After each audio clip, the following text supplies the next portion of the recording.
The metal gates of Mansfield Prison closed behind Sarah Collins's back with the same sound she'd heard every day for the past 15 years.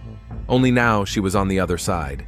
In her hands, a worn gym bag with a few belongings and an envelope with $200 was all that was left of her old life. The bus to Riverdale took 3 hours. Sarah huddled against the window, watching the familiar Ohio scenery flicker by. Fields, farms, small towns, everything seemed both familiar and foreign. Time stopped for her that day in February 2009 when she was arrested for the murder of Robert Hunter, a 67-year-old neighbor found dead in his home with a fractured skull. Not much has changed externally in Riverdale.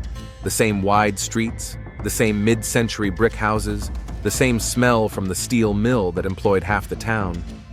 But Sarah could feel the stares. A 43-year-old woman with graying hair and tired eyes, she looked older than her years. The first thing she did was head to the ex-convict rehabilitation center on Main Street. The social worker, Janet Morgan, a full middle-aged woman, greeted her without enthusiasm. "Collins, right?" Janet leafed through the paperwork. "First-degree murder, served her full sentence. We have a dorm room for you on Oak Street. Rent's $120 a week, same deposit. You'll start looking for work tomorrow." The dorm turned out to be a 2-story building housing people just like her, people trying to start over. Her roommate turned out to be Charlie, a man in his 60s, out on parole for theft. "What were you in jail for?" he asked blandly as Sarah laid out her few belongings. "Murder," she answered simply. Charlie nodded understandingly. "No one's judging here. We're all trying to move on with our lives." The next day, Sarah went to look for a job. At the Food Lion supermarket where she had once worked as a cashier, the young managers didn't recognize her, but when she said her name, the manager's face changed. "I'm sorry, but we don't have any openings," he said without even looking at her application. She got the same response at the pharmacy, the auto parts store, the coffee shop. By the end of the day, it was clear her name still meant something in this town. In the evening, walking down familiar streets, Sarah turned toward the house on Elm Street where she had once lived. The small, 1-story house with a porch looked well-maintained. There were pots of flowers on the porch and new curtains in the windows. Someone had obviously taken care of the house. "May I ask what you're doing here?" Sarah turned around. A man in a police uniform was approaching her. Detective Michael Reynolds had aged. His hair had turned gray, and there were deep wrinkles around his eyes, but his gaze remained as attentive. "Just looking at the house, Mike," Sarah said calmly. "This house isn't yours anymore, Sarah, and the residents of the neighborhood have a right to feel safe. I'm not threatening anyone." Reynolds sighed. "I know, but your return has many people concerned. Robert Hunter was a respected man. His family still lives here. I served my time in full." "That's true, but that doesn't mean everyone has forgotten." He was quiet for a moment. "Where are you staying?" "At the dorm on Oak Street." "Good. Be quiet, Sarah. This town's been through enough." Reynolds walked away, leaving her alone with the ghosts of the past. Sarah stood for a few more minutes looking at the house where she had once been happy, then slowly walked away. The next day, she looked for work again. Finally, at Millie's, a small cafe on the edge of town, the elderly owner Millie Jackson agreed to take her on part-time, washing dishes and cleaning. "Everybody deserves a second chance," she said simply. The work was hard and low-paying, but it was a start. At the end of the first week after receiving her paycheck, Sarah decided to do what she dreaded most. She found an address in the phone book, a house on Cherry Lane, in a nice neighborhood in the city, 2 stories, with a big yard and a 2-car garage. Clearly, the family lived better than they once had. Sarah pressed the doorbell. The door was opened by a young woman, tall, slender, with brown hair. For a second, they stared at each other in silence. "Lisa," Sarah said quietly. Lisa Collins, née Fisher, went pale. "Sarah, we didn't know you were out?" "Yes, yesterday." A girl of about 18 appeared behind Lisa's back, dark-haired with gray eyes, an exact replica of Sarah when she was younger, Emma, her daughter. "Mom, who's that?" the girl asked. Lisa faltered. This is Sarah, your birth mother." Emma looked at Sarah curiously but without recognition. Oh, the one who was in prison for murder. The words hit harder than a slap. Sarah nodded. Yeah, that's me. What do you want? Lisa asked, instinctively covering Emma with herself. Just to see her, to see how things are going. Things are good. She's doing well. She's graduating from high school, about to go to college. That's wonderful. Sarah tried to smile. I'm glad. There was an awkward silence. Finally, Emma spoke up. Dad said you were dangerous, that you killed a man for no reason. Emma! Lisa yelled back at her. It's okay, Sarah said. Where's David? At work, at the car service. Sarah nodded. I see. Well, I won't bother you, just wanted to see. She looked at Emma. You're a pretty girl, smart by the looks of it. I'm not a girl, I'm 18. Yes, of course you are, sorry. Sarah turned to leave, but stopped. Lisa? Yes? Thanks for taking care of her. Lisa didn't answer anything. The door closed. Walking back to the bus stop, Sarah thought about the fact that her daughter was calling another woman mom, that the house she should have been living in had been replaced, that Lisa, her own sister, was sleeping in bed with her husband and raising her child. 15 years. 15 years she'd been silent, protecting the man who had erased her from her family's lives, as if she'd never existed. That night, Sarah lay on the narrow bed in the dormitory and stared up at the ceiling. Charlie snored on the bed next to her. Outside the window, the sparse traffic of Riverdale rumbled by. She thought about the letters she'd written to David from prison for the first 2 years. He hadn't answered a single one. Thought about how her lawyer had advised her to tell the truth, but she'd refused. Thought about Lisa, who had only come to visit her in prison twice in all those years. The first time a month after her trial, the second 3 years ago. Why did you do it? Lisa asked then. Why did you take the blame? You know why, Sarah replied. He wasn't worth it. Emma was worth it. Now, lying in the dark, Sarah wondered if she had been worth it. Her daughter looked at her as a foreign, dangerous woman. David had built a new life with her sister, and she had lost everything. But she had something the others didn't. She knew the truth. And sooner or later, that truth would find its way out. It had been a week since Sarah had returned to Riverdale. Every morning she woke up at 5 a.m., a prison habit that was impossible to break. Charlie, her roommate, had already left for work at the warehouse, leaving her alone with her memories. Work was slow at Millie's cafe. Millie Jackson proved to be a kind person, but the customers reacted to Sarah in different ways. Some avoided her gaze, others openly stared. Several times she heard whispers, "That's the woman who killed old man Hunter." Thursday evening, having finished her shift, Sarah was walking home through downtown when she saw a familiar figure outside Dave's repair auto shop. David Collins stood under the hood of an old Chevy, his hands black with machine oil. At 45, he still looked attractive, broad shoulders, thick hair with graying at the temples, but his face had grown harder. He lifted his head and saw her. For a moment, time stood still. They stared at each other across the distance of 15 years of silence. David slowly wiped his hands with a rag and walked over to her. Sarah. David. I heard you were back. As you can see. He swallowed nervously. How are you doing? How are you? Living, and you? Her voice was even, but everything was boiling inside. Good. Working. I have my own service now. He nodded at the sign. Congratulations. Always dreamed of this. There was an awkward pause. Finally, David spoke up. Sarah, What? You're going to apologize? She grinned. For what, exactly? For marrying my sister while I was in jail for you? Or for my daughter calling another woman mommy? You chose this path yourself, he said quietly. No one forced you to. Didn't force me? Sarah took a step closer. What happened to Emma? What would have happened to a 3-year-old if his father had been locked up for murder? You could have told the truth. So what? Deprive my daughter of her father? Ruin her life? David looked away. I didn't ask you to sacrifice yourself. No, you didn't. You just let me do it. That night, Sarah couldn't sleep. Memories came flooding back with renewed vigor, as if a dam had burst after meeting David. February 2009, a snowy night. Robert Hunter lived alone in the house across the street from them on Elm Street. A widower and former math teacher, he spent most of his time at home watching his neighbors from his window. The neighbors didn't like him. He was always complaining about the noise, the children, the parked cars. That night, David came home drunk. It was happening more and more often. He was losing job after job, drinking, taking it out on Sarah and Emma, first yelling, then apologizing, swearing it wouldn't happen again.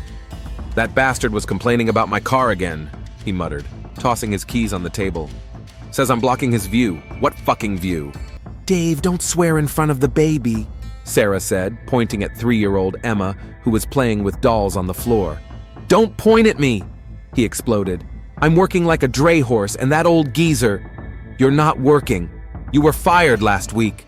The blow came to her face so suddenly that she didn't even have time to cover herself. Emma cried out, "Mommy!" Sarah lifted her daughter into her arms, feeling her lips swell. "It's okay, baby. Mommy just fell." David stood with his hands down, already sobering from what he had done. "Sarah, I didn't mean to. I'm sorry." But she was already carrying her daughter into the bedroom. An hour later, when Emma had fallen asleep, Sarah went into the kitchen. David was gone. She saw through the window him crossing the road to Hunter's house. "God, no," she whispered. She ran out of the house in house slippers through the snow. Hunter's door was ajar. Inside, voices were heard. First David's, then Hunter's. "You're always complaining about me? You think you're better than everyone else? Get out of my house, you drunk." "What did you say?" Sarah entered the house just as she saw David with a heavy glass ashtray in his hand. Hunter was lying on the floor, blood flowing from a head wound. "Oh my God, what have you done?" David stood over the body, breathing heavily. He pushed me first. I didn't mean to." Hunter was dead. That much was obvious. "What do we do now?" David whispered. "What's going to happen to Emma? I'll go to jail." Sarah looked at her husband, at the dead neighbor, thought of her daughter sleeping at home. David was the sole breadwinner in the family. If he went to jail, what would happen to Emma? Orphanage? A life of poverty with relatives? "Go home," she said quietly. "What?" "Go home, sit with Emma. If anyone asks, you've been home all night." "Sarah, what are you—" "Go." David left, and Sarah was left with a dead neighbor and an ashtray in her hands. When the police arrived a half hour later, someone in the neighborhood had heard the screams. She said she had come to talk to Hunter about his complaints. He had attacked her, and she had defended herself. At the trial, her lawyer urged her to tell the truth, but she kept quiet. David tried to visit her in jail, but after several attempts, he stopped coming. He didn't answer letters. Then 2 years later, Lisa, Sarah's younger sister, who had been helping David with Emma, moved in with them. After another year, they were married. In the morning, Sarah woke up with a heavy head. She had been absent-minded at work and had broken plates twice. Millie was worried. "Honey, what's wrong? You look awful." "I didn't sleep well." "Maybe we should take the day off." "No, I'm fine." But nothing was normal. After meeting David, the past had seized her with renewed vigor. 15 years of silence. 15 years stolen from her life for a man who'd replaced her in bed with her own sister. On her way home that evening, she turned again toward the house on Cherry Lane. This time it was Emma and the neighborhood children playing in the yard. The 18-year-old girl looked happy, carefree. She was laughing, and that laughter echoed painfully in Sarah's chest. "Why are you here?" Sarah turned around. Lisa was standing at the gate with a bag from the grocery store. "Looking at my daughter." "She's not your daughter, not after all these years. Blood is not water, Lisa." "Blood?" Lisa grinned. "And where were you when she was running a fever? When she took her first steps? When she was going to first grade? When she had her first date?" Each word was like a stabbing blow. "I was in prison. For your husband. For my husband. And by choice. David told you?" Lisa hesitated. He said you two had a fight that night, that you went to Hunter in a rage. And you believed it? What was I supposed to think? You refused to tell the truth even to me." Emma noticed their conversation and came closer. "Mom, is everything okay?" "Everything's fine, honey," Lisa said. but her voice was shaking. "Come inside the house." "Who's that?" Emma looked at Sarah. "I already told you. It's Sarah." "Ah, the murderer." Emma said it calmly, as a statement of fact. "I'm not a murderer," Sarah said quietly. "The court decided otherwise," the girl replied. "And why are you hanging around here anyway? Dad said you're dangerous." "Emma!" Lisa yelled back at her. "What, it's true. She killed a man and went to jail for 15 years. Normal people don't do that." Sarah looked at her daughter, smart, beautiful, cruel in her youthful directness. There was nothing of Sarah in her, everything of David and Lisa, who had raised her. "You're right," Sarah said finally. "Normal people don't do that. But sometimes you have to do abnormal things for the ones you love." She turned and walked away, leaving them standing at the gate. That night in the dormitory, Charlie found her sitting on her bed with an old photograph in her hands. The picture was of little Emma, who had just turned 2. "Your daughter?" he asked. "Was. Children are cruel creatures. They don't understand what adults go through." "She's not my daughter," Sarah repeated. "Lisa's right. I lost that right 15 years ago." "And do you regret it?" Sarah was silent for a long time. "Every day. But what good are regrets?" Charlie nodded. "In prison, everyone has regrets. On the outside, you have to move on. But how do you move on when the past swallows you whole?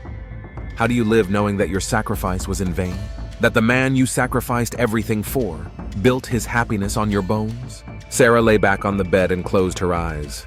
Tomorrow would be a new day, and perhaps new answers to old questions. A month had passed since Sarah's return. October had turned to November, and Riverdale was enveloped in the gray days of late fall. The leaves had fallen, exposing the skeletons of the trees, and the city seemed even more bleak and cold. Things were going better at Millie's cafe. Sarah had gotten used to her job, and the regulars gradually stopped staring at her. Millie even gave her a $20 a week raise. "You're doing a good job," the older woman said one morning as she watched Sarah make coffee. "And you don't kill anyone." It was an attempt at a joke, but it came out awkwardly. "Not yet," Sarah replied dryly, and Millie choked back a laugh. That afternoon, during the lunch break, a man in an expensive suit walked into the cafe. Sarah didn't recognize him right away. Marcus Stone, the lawyer who had defended her at her trial 15 years ago. He had aged, graying, but still looked confident and successful. "Sarah? Sarah Collins?" He walked up to the counter. "Didn't expect to meet you here. Mr. Stone, how are you?" "Fine, thank you. And you?" He looked around. "You work here?" "Yeah. Washing dishes, serving coffee, honest work." Marcus ordered a latte and sat at a table by the window. "Can you sit down for a minute?" Sarah looked at Millie, who nodded. They sat down across from each other.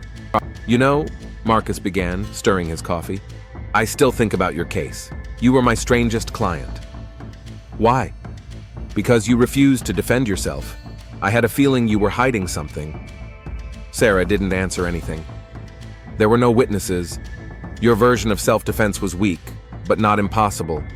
If you had given me more details..." "Mr. Stone, that was a long time ago." "Yes, but..." He leaned closer. "I was talking to Detective Reynolds the other day. He said an interesting thing." "What's that?" "That he saw your husband coming home around midnight that night, drunk, agitated, and Hunter's body wasn't found until 1 o'clock in the morning." Sarah's heart jumped, but her face remained calm. "So?" "Nothing, it's just weird." Marcus finished his coffee. "Okay, I've got to go. Take care of yourself, Sarah.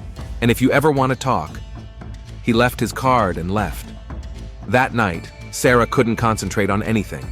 Marcus's words were running through her head. Did Reynolds suspect something? Or was he just sharing a memory? She was walking home through downtown when she saw a familiar car outside the Red Deer bar. David's dark blue pickup truck. She knew that car. They'd bought it together in 2007 when they were still happy. Sarah pushed open the door of the bar. It was noisy and smoky inside, with loud music playing.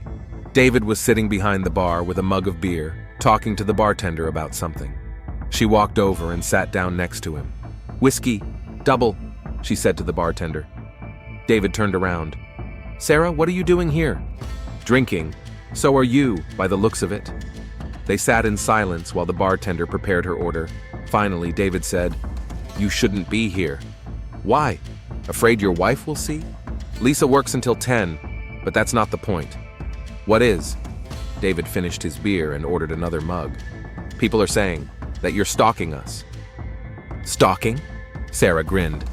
I live in an ex-con hostel and wash dishes for $7 an hour. What stalking is there? You come to our house. Emma told me. It's my house. Or was. It was. 15 years ago. Sarah drank the whiskey in a gulp. The alcohol burned her throat. She hadn't had a drink since she'd been in prison. You know what my lawyer told me today? She said quietly. David tensed. Stone? I saw him in town. He said Detective Reynolds remembers you coming home that night. So? Drunk, excited, at midnight. I was drunk. I'm not hiding it. And Hunter was found at 1 o'clock in the morning. David set the mug down and looked at her. What are you getting at? Nothing. Just wondering. Sarah, don't play with fire. Or what? Are you going to kill me like Hunter? Shut up, he hissed, looking around. There are people here. Let them hear. The truth has a way of surfacing. David stood up and tossed the money on the counter. I'm leaving. Of course you are. As always. He stopped at the door and turned around. Listen to me carefully. You could ruin not only my life, but Emma's life. And Lisa's. Think about that. And you think about 15 years of my life. David walked away, leaving her alone with the barmanam and a couple of local drunks. The next day, Sarah woke up with a headache. She wasn't used to alcohol, and even one double whiskey was hard. It was hard to work in the cafe. Her hands were shaking. She felt nauseous. Honey, are you sick? Millie asked during the morning shift. A little under the weather. Why don't you go home? No, I'm fine. But around noon, it became clear she couldn't work. Millie sent her home with instructions to rest and come in healthy tomorrow. On the way to the dorm, Sarah stopped at the grocery store to buy aspirin. At the checkout counter, she ran into Lisa. Sarah. Lisa looked tired. How are you doing? Fine. How about you? Working, double shifts at the hospital. They stood in awkward silence. Finally, Lisa spoke up. David said you met yesterday. At a bar, by chance. Sarah. Lisa sighed. I know you're mad at us, and I understand why, but it's been 15 years. We've built a life, we have a family. My family.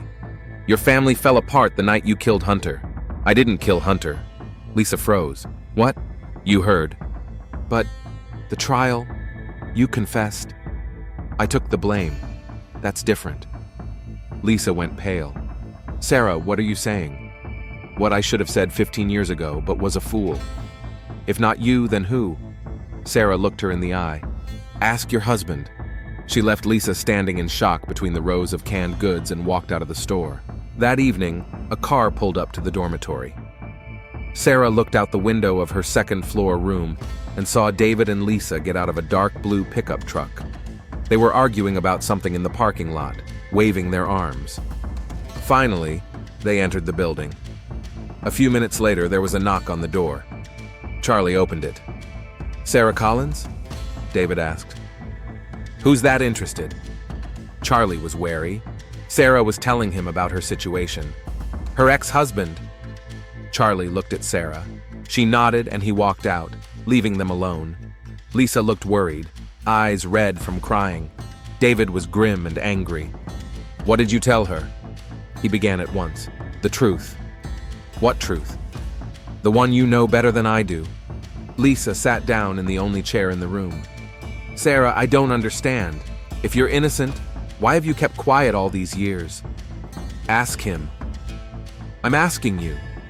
Sarah looked at David. Should I tell her? Sarah, don't, he said quietly. Why? Are you afraid? Think of Emma. I've been thinking about Emma for 15 years, Sarah exploded. Every day, every minute. While you were playing happy family with my sister. Lisa stood up. David, what does she mean? David was silent, looking at the floor. Okay, Sarah said. Since he can't, I'll tell. And she did tell. The whole truth about that February night in 2009. About David's drunken David, about the fight, about how he went to Hunter's house and killed him in a rage. About how she found her husband over the corpse and made the decision that changed her whole life. Lisa listened, turning white with every word. "Is it true?" she asked David in a whisper. He nodded without raising his eyes. "Oh my God." Lisa sank back into her chair. 15 years. 15 years you let her sit in jail for you. "She chose," David said. "Chose? Selected?" Lisa jumped up.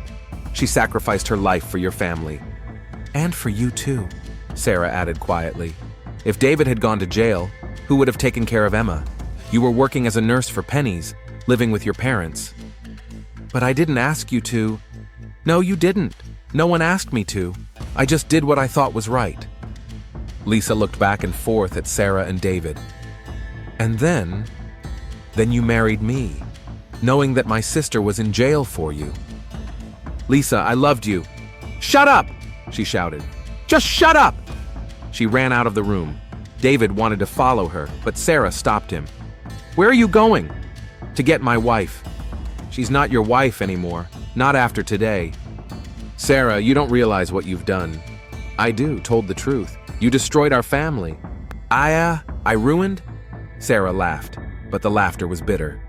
"And who destroyed my family? Who killed Hunter? Who let me go to prison? You could have told the truth at any time." "I could have, but I didn't. Do you know why?"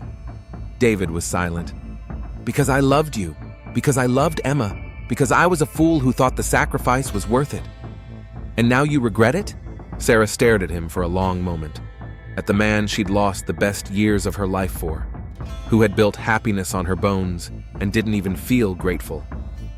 "Yes," she said finally. "Regret. Every day." After they left, Sarah sat on her bed and stared out the window. It was beginning to rain outside, gray drops dripping down the glass. Charlie returned and brought her a cup of tea. "Tough talk?" he asked. 15 years of saving up. "What are you going to do now?" "I don't know." But it wasn't true. She knew. The truth had been told, the last illusions shattered. There was nothing more to lose. The next day, Lisa didn't go to work. David called her all day, but she didn't answer. He arrived home in the evening and found a note. "Gone to her parents' house. I need to think about it." Emma was puzzled. "Daddy, what happened? Why did Mommy Lisa leave?" "We had a fight." "Because of that woman? Because of Sarah?" David didn't answer.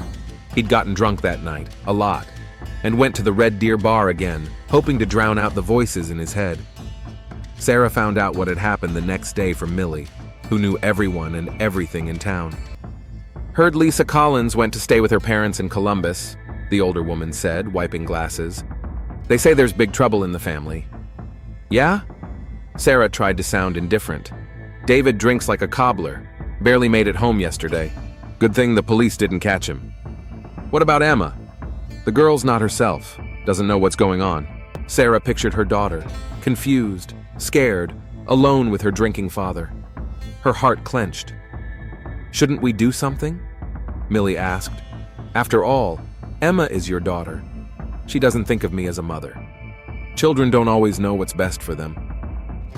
That evening, Sarah walked past the house on Cherry Lane. The windows were lit, with only David's pickup truck in the yard. Lisa's car was gone. She stood at the gate, thinking. Finally, she made up her mind and knocked on the door. Emma opened the door. The girl looked tired, her hair disheveled. "What do you want?" she asked coldly. "I wanted to see how you were doing." "Fine. Dad gets drunk every day. Mama Lisa ran away, and you're hanging around the house. Everything is just fine." "Emma?" "What? You're going to lecture me on family values? A woman who killed a man? I didn't." "Yes, now you're saying that. After you destroyed our family. I told the truth." "What truth?" Emma looked confused. "Dad doesn't explain anything, only drinks. Mommy Lisa is gone and won't answer the phone, and you show up and everything falls apart." Sarah realized that Lisa and David hadn't said anything to their daughter. Emma still didn't know the truth about that night. "Ask your father," she said quietly. "I did ask. He says it's complicated. Very complicated. Emma looked at her with pleading in her eyes. Tell me, please, what's wrong? Sarah hesitated. She had no right to destroy the girl's world.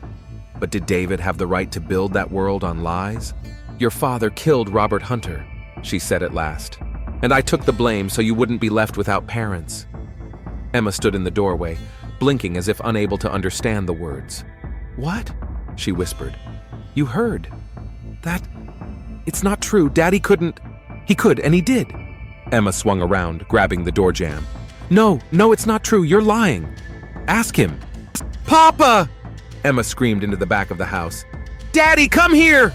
David appeared in the hallway with a bottle of beer in his hand. When he saw Sarah, he grimaced. What are you doing here? Dad! Emma turned to him. She says you killed that man. That she went to jail for you. Is that true? David looked back and forth at his daughter, then at Sarah. Finally, he lowered his head. Yes, he whispered. It's true. Emma yelped, as if from a blow, and fell to the floor. Emma woke up on the couch in the living room, David holding her head, and Sarah placing a damp towel on the girl's forehead. Emma looked confused for the first few seconds, then her memory came back and she jerked away from her father. Don't touch me, she whispered. Emma, darling, don't touch me, she screamed, jumping up from the couch. You're a murderer. You killed a man. David turned pale. It wasn't like that. It was an accident. An accident? Emma looked at him with horror. And then you let her go to jail for you? 15 years? I didn't ask her to... Shut up! Emma was hysterical. Just shut up. I don't want to hear you. She ran out of the room. The bedroom door slammed. David and Sarah were alone in the living room. He sat on the couch, resting his face in his palms. She stood by the window, staring out into the darkness. Are you happy now? He asked quietly. No, not satisfied. You've ruined everything. Lisa is gone. Emma hates me. Why? Sarah turned around. Why? Are you seriously asking? We could have moved on with our lives. The past is in the past. Whose past? Yours? You built a new life on my bones. What about me? What did I have? David lifted his head, eyes red, face swollen with alcohol. You chose. I chose to protect my family, and you stole it from me. I didn't steal anything. You walked away and we moved on. Left? I went to jail for you. No one forced you. Sarah took a step toward him. You know what the worst part is? Not that you killed Hunter. Not that I did time for you. The worst part is that you never once said thank you. David was silent. Not once in 15 years. Not one letter, not one visit after the first few months. You just cut me out of your life. I tried to forget. And I tried to survive. Emma's sobs came from upstairs. Sarah looked up at the ceiling. She's crying because of you, David said. She's crying because of the truth. She was better off not knowing. Was? And how long were you going to deceive her? Until the wedding? Before the grandchildren were born? David stood up and walked over to the bar in the corner of the living room, poured himself a whiskey. Stop drinking, Sarah said. Don't tell me what to do. Look at you. You're drinking yourself into oblivion. What's left for me to do? My wife's gone, my daughter hates me, and you... What about me? And you've come back to ruin everything. Sarah stepped up close to him. I came home, to my house, to my daughter, to my life. It's not your life anymore. Why? Because you decided it was? Because it's been 15 years. Which you stole from me. David took a gulp of whiskey. What do you want, Sarah? What do you want? Justice. What justice? You want me to go to jail? Please. Go to the police. Tell Reynolds everything. And Emma? Emma what? She's going to be alone. Lisa's gone. You'll go to jail. What's going to happen to her? David grinned. Thinking about her now, after you destroyed her world? I've always thought about her, every day in prison. If you thought you wouldn't have told the truth. Sarah slapped him. The ringing slap echoed in the silence of the house. David put a hand to his cheek, staring at her in surprise. For 15 years I've dreamed of doing this, she said quietly. Do you feel better? No. From above, the sobs subsided. Emma was coming down the stairs with a suitcase in her hand. "Where are you going?" David asked.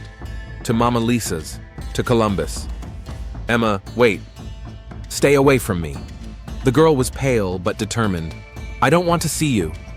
This is your house. This is a murderer's house. I won't live here." Emma headed for the door, but Sarah stopped her. "Wait. What do you want?" "To talk." "I have nothing to talk to you about." "Emma, I'm your mother." "No!" the girl screamed. "You're not my mother! My mother is Lisa. She raised me. She loved me. She took care of me. And you're just the woman who gave birth to me." The words hit harder than any physical blow. Sarah felt something inside her shatter. "I went to prison for you," she whispered. "I didn't ask for that. You were a child. You were 3 years old. So what? That didn't give you the right to decide for me." Emma grabbed Lisa's car keys. "I'm leaving, and I don't want to see him or you again." The door slammed. Through the window, they watched Emma get into the car and drive away. David and Sarah were left alone in the house where they had once been happy. "Happy?" he asked again. Sarah didn't answer. She stared at the road her daughter had traveled away. A week passed. David didn't show up for work. The car service had closed. He stayed home and drank. Lisa called every day, but only to talk to Emma. She didn't talk to David. Sarah continued to work at the cafe, but was distracted. Millie was worried. "Honey, what's wrong? You look awful." "Family problems. Do you want to talk?" "I shouldn't." But inside, Sarah was seething. She'd given 15 years of her life for her family, and her family had crumbled to dust. Her daughter hated her, her sister had betrayed her, and her ex-husband was drinking in the house that should have been her home. Friday night, Detective Reynolds came to her dorm room. "Sarah, can I talk to you?"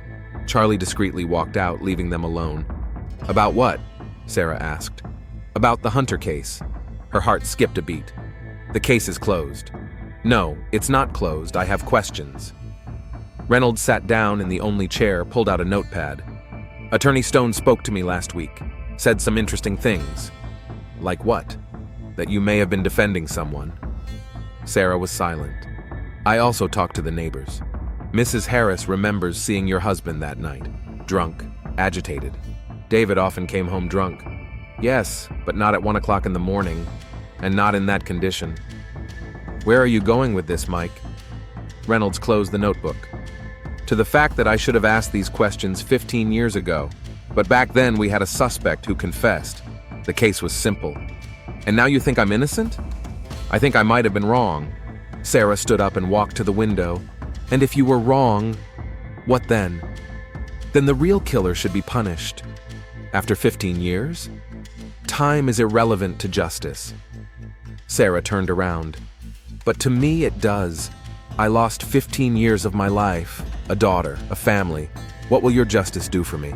"Clears your name." "I don't need a clear name. I need a life." Reynolds stood up. "Think about it, Sarah. If you know something..." "I don't know anything." "Good.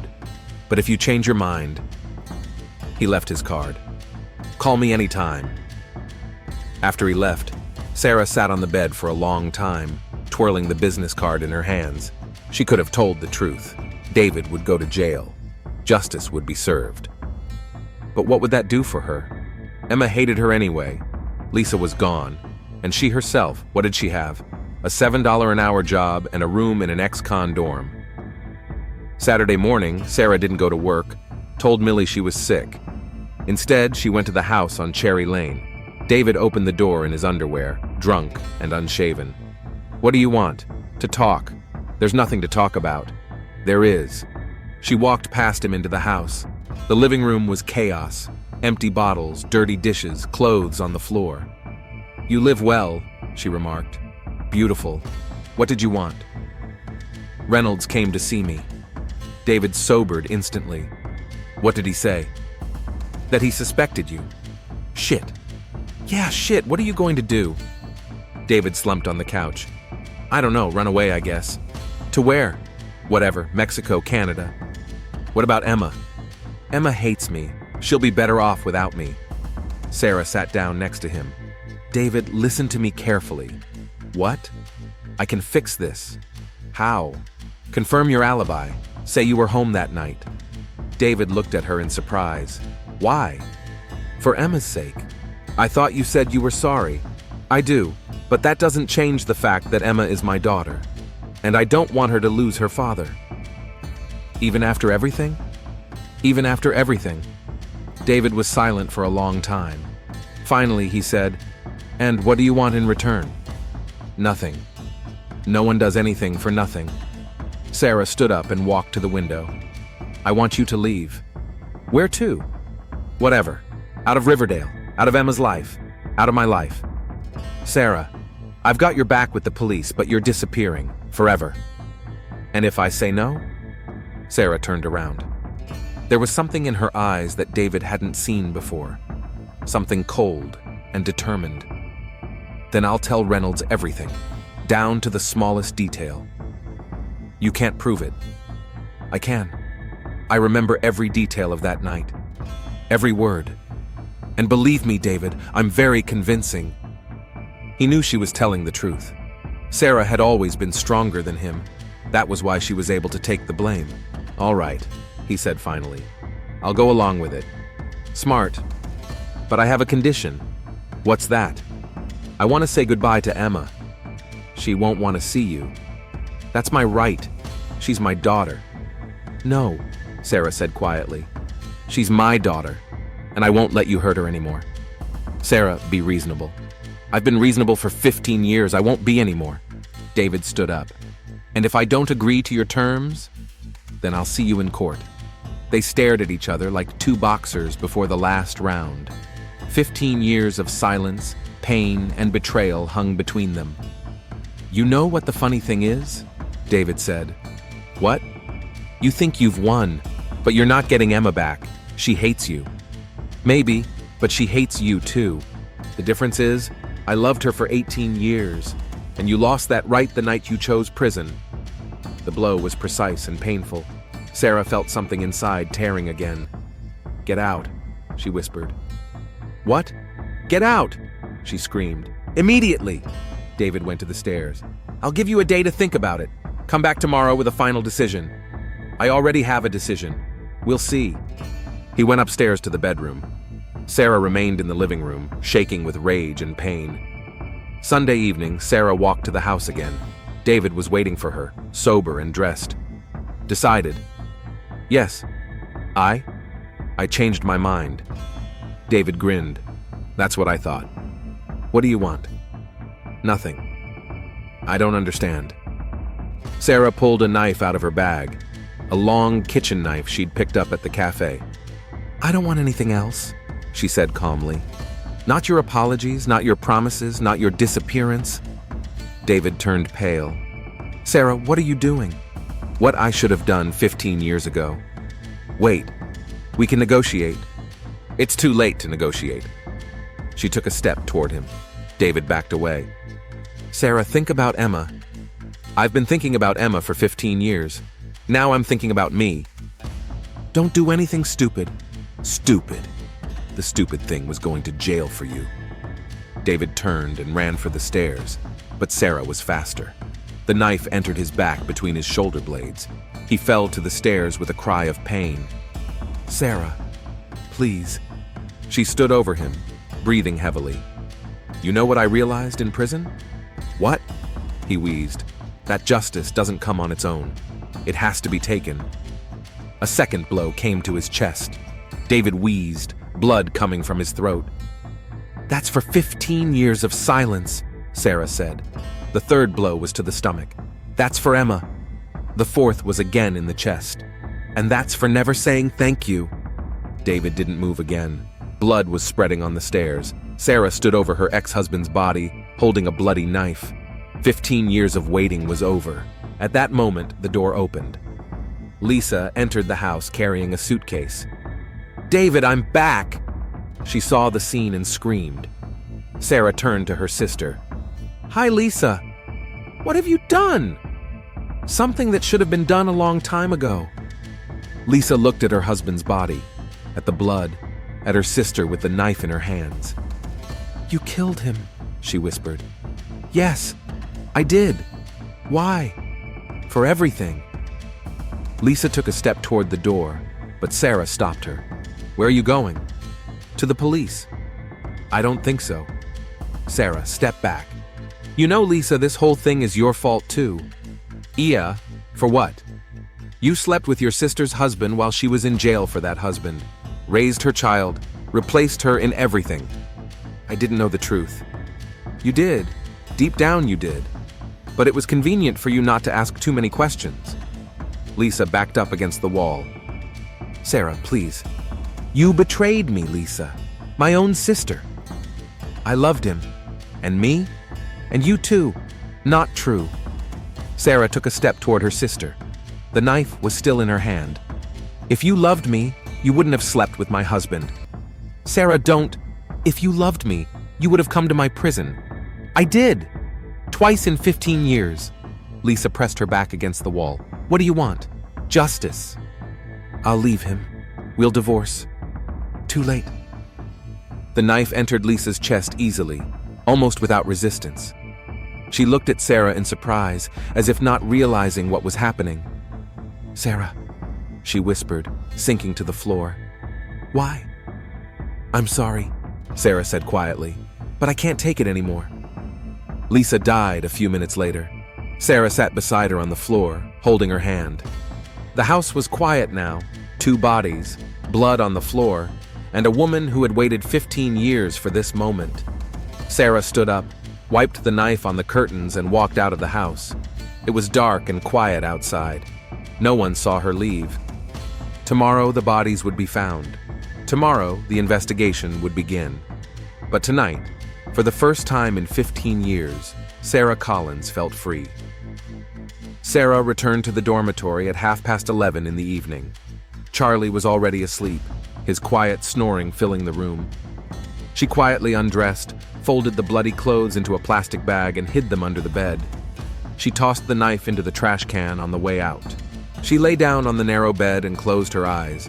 She expected to be tormented by nightmares or guilt, but instead she slept deeply and peacefully, for the first time in months. In the morning, she woke up at the usual time, 5 in the morning. Charlie was already getting ready for work. "How'd you sleep?" he asked, tying his shoes. "Good." "Weird. I've been tossing and turning all week, and tonight I slept like a baby." Sarah shrugged and went into the shower. Under the hot water, she washed her hands thoroughly, scraping away the dried blood from under her fingernails. The mirror reflected the calm face of a 43-year-old woman, no sign that she had killed 2 people the day before. Millie's cafe had the usual morning buzz. Regular customers were ordering coffee and breakfast. Millie hummed behind the counter. Sarah was washing dishes and feeling surprisingly light. "You're in a good mood today," Millie remarked around noon. "Yeah, got a good night's sleep at last." "Family problem solved?" "You could say that."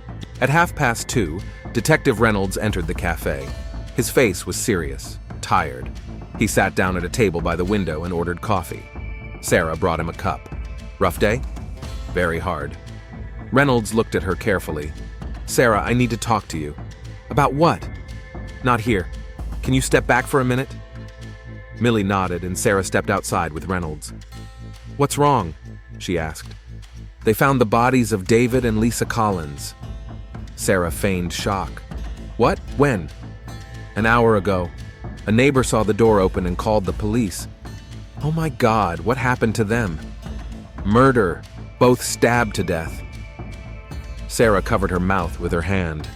"That's horrible. And Emma?" "In Columbus at Lisa's parents' house. She hasn't been informed yet." "Who could have done this?" Reynolds watched her face carefully. "I don't know, but I have a few theories." "Which ones?" "Maybe a robbery. Nothing was stolen, though. Maybe drug addicts, or..." He was quiet for a moment. "Or someone from the past." "From the past?" "David had enemies, and given our recent conversation about the Hunter case..." Sarah nodded. "I see. Does it have to do with that murder?" "Possibly." "Sarah, where were you last night?" "At home, in the dorm." "Who can confirm?" "Charlie, my roommate." "Okay, can I talk to him?" "Sure, he's at work in the warehouse." Reynolds nodded. "Thanks, and Sarah, be careful. The killer is still out there." "I will." The detective left and Sarah returned to the cafe. Millie immediately jumped up to her. "What happened? You're white as a wall. David and Lisa were killed. Jesus, when?" "Last night." Millie pressed her hand to her heart. Who would do such a thing? I don't know. But she knew. And the strange thing was, she felt no remorse, only relief. By late afternoon, the news had traveled all over Riverdale. Murder was the topic of conversation in bars, stores, on the streets. A double murder was a rarity in a small town. Sarah listened to scraps of conversation on the way home. Always said David got involved with the wrong people. Maybe it was the drugs. Remember the story about his first wife? She killed the neighbor. Strange things going on in that family. Charlie was waiting for her in the dormitory. He looked worried. "Sarah, a policeman came to see me. He asked about you." "I know. Detective Reynolds." "What did he want?" "To find out where I was last night." "And where were you?" Sarah looked him in the eye. "Here, with you." Charlie was quiet for a moment. "You were here?" "Yes. We were watching TV, then you went to bed early." "Sarah, you don't remember me?" Charlie looked at her for a long time. Finally, he nodded. "Yes, I remember. We were watching the news, then some movie." "Thanks. For what?" "For understanding." Charlie sat up on his bed. "Did you kill them?" Sarah didn't answer. "Never mind," he said after a moment. "I learned in prison not to ask too many questions." The next day, Emma arrived in Riverdale. Sarah saw her outside the funeral home, pale, in a black dress, surrounded by Lisa's relatives. The girl looked lost and broken. Sarah wanted to approach but changed her mind. What could she say? "I'm sorry I killed your parents?" The funeral was scheduled for Thursday. The whole town had come to say goodbye to the victims of a brutal crime. Sarah stood in the back rows, watching the ceremony. The priest spoke of forgiveness and eternal life, about how God knows the truth and will judge everyone. Emma sobbed in the front row. After the ceremony, people were leaving, discussing what had happened. Sarah was about to leave when someone touched her shoulder. "Sarah?" She turned around. Emma was standing next to her, red-eyed from crying. "Emma, I'm so sorry." "Where were you Sunday night?" The question came out of the blue. Sarah was taken aback. "At home. Why?" "Just wondering." Emma looked at her with a strange look, as if she suspected something. "Emma, what are you trying to say?" "Nothing. It's just, this whole thing is weird." "What is?" "You're going back to town, telling the truth about that murder. You destroy our family, and then they both die." Sarah felt a chill in her chest. "You think I don't think anything, just observing." Emma turned and walked to the car where Lisa's relatives were waiting for her. The investigation went on for a week. Reynolds interviewed all the neighbors, looked into the victims' finances, checked for possible motives, but there wasn't much evidence. Sarah continued to work at the cafe and live her life as usual. The only change was the way the townspeople looked at her. Now fear was mixed with curiosity. The killer was on the loose. Friday night, Reynolds came to see her again. "Sarah, I need to ask you some questions." "Sure." They sat down in the cafe after closing time. Millie discreetly walked out. "Did you know Lisa was back on Sunday?" "No. How was I supposed to know?" "She called David in the afternoon. Said she was coming over tonight." "I didn't know."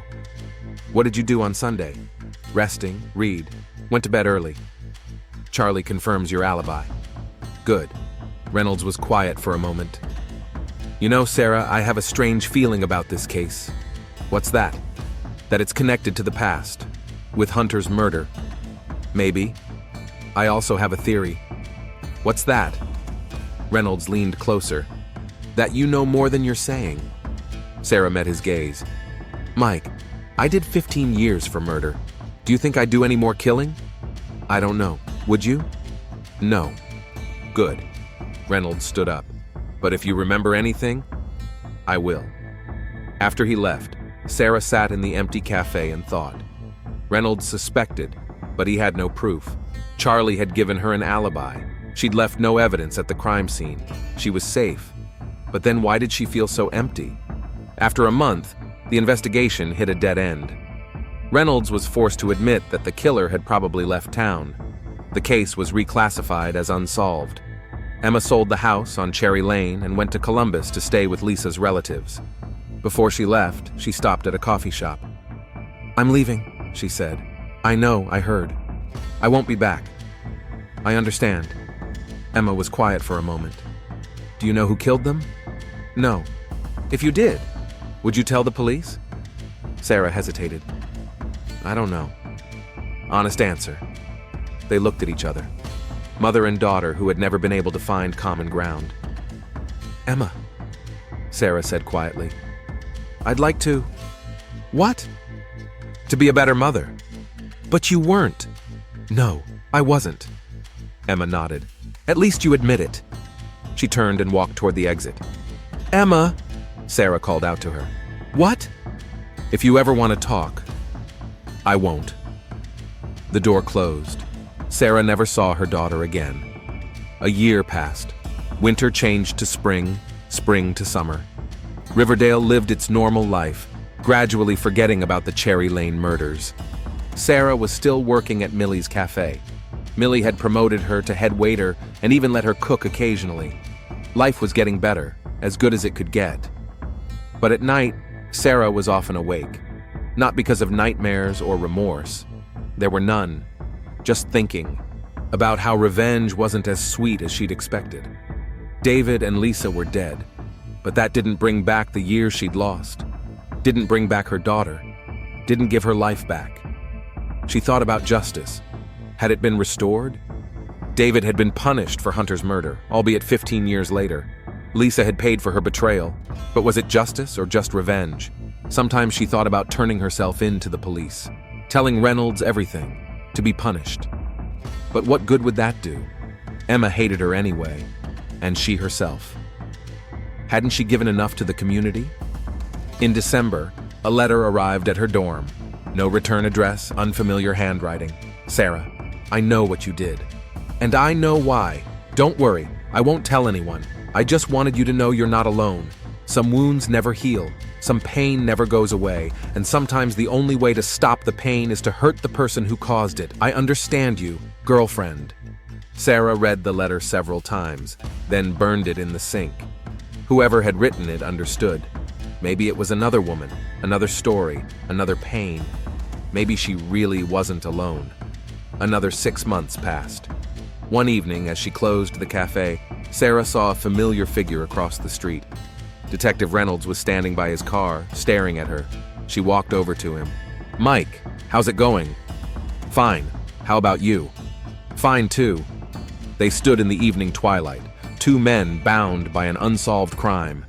"You know," Reynolds said, "I never got over that case." "Which one?" "The Collins murder." "I see. I had a feeling I was close to solving it, but I missed something." Sarah was silent. "Also," he continued, "I've been thinking about justice, about whether people get what they deserve." "And what conclusion did you come to?" "That justice is a relative concept." "Is it?" "Yes. Sometimes what seems like a crime is actually restoring balance." Sarah looked at him. "What are you trying to say?" "Nothing in particular, just thinking out loud." Reynolds got into the car. "Mike," Sarah called out to him. "Yeah? Thanks. For what?" "For understanding." He nodded and left. Sarah walked home through the empty streets of Riverdale. The city slept, preparing for a new day. Somewhere in other cities, other people lived with their secrets and pain and injustice. Emma was in Columbus, attending college, building a new life without her parents. Maybe she was happy. Sarah hoped so. David and Lisa lay in the cemetery under a shared headstone. "Loving husband and wife" was engraved on the stone. No one knew the truth about their lives, and she, Sarah Collins, was free. Not legally. She was still a parolee, required to report once a month. But emotionally, psychologically, free from the past, from pain, from silence. The price of that freedom was high. 2 lives. The loss of a daughter forever. The burden of a secret that would have to be carried for the rest of her days.